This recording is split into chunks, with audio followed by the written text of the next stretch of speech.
Few things in life are guaranteed. One thing you can almost always count on is teenagers making poor decisions.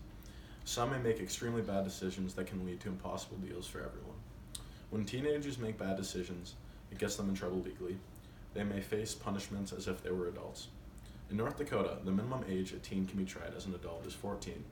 In other states, it can be as young as 10. Teenagers do not belong in adult court and should be tried and treated as minors by the court system. Today, I will be speaking about a brief history of the juvenile court systems, the reason it was implemented, and the benefits from keeping minors in juvenile court. Finally, I'll talk about the dangers of sending 16 and 17-year-olds to adult prison. Hopefully, by the end of it, you too will agree that teenagers do not belong in adult court. To understand why we should keep juveniles away from adult court, we need to understand the history of the juvenile court system in America and the reasons child decisions should be treated differently from adult decisions. We have treated juveniles differently because their brains are not fully developed yet.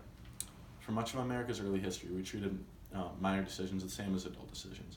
It wasn't until the early 20th century that countries and cities began experimenting with juvenile courts and juvenile detention centers rather than sending them to adult courts and adult prisons.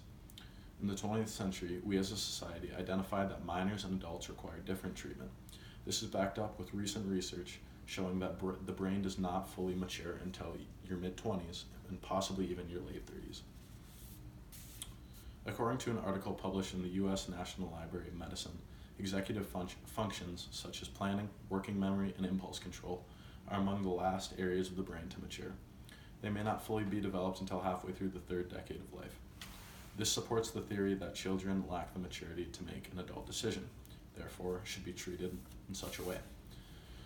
After talking about the neurological problems with charging a juvenile as an adult, we'll now talk about the ethical and the societal benefits of keeping minors in juvenile court. Keeping children in juvenile court is better for the child and the entire society.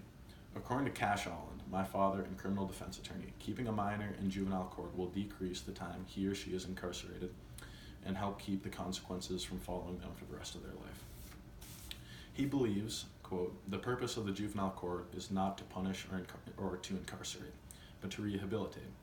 As a society, we'd be a lot better off as a whole if we could all accept that. Sentencing a child to decades of prison while they're in their teens and before their brain is developed is wrong. As a society, we shouldn't throw someone in the scrap pile when they have messed up so early on."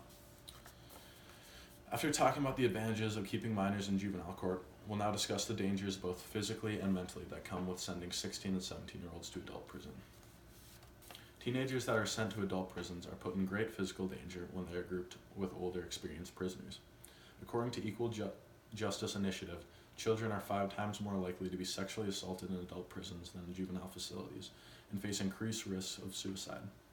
It makes it hard for them to get back on the straight and narrow path after spending time in real prison. Today, we've talked about the reasons minors were tried differently than adults in the first place.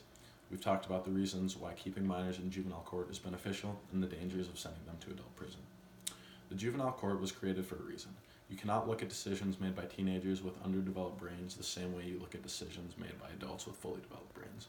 I think we all need to look at how we treat teens in the justice system and take a step back and make sure we're there to rehabilitate and not to incarcerate.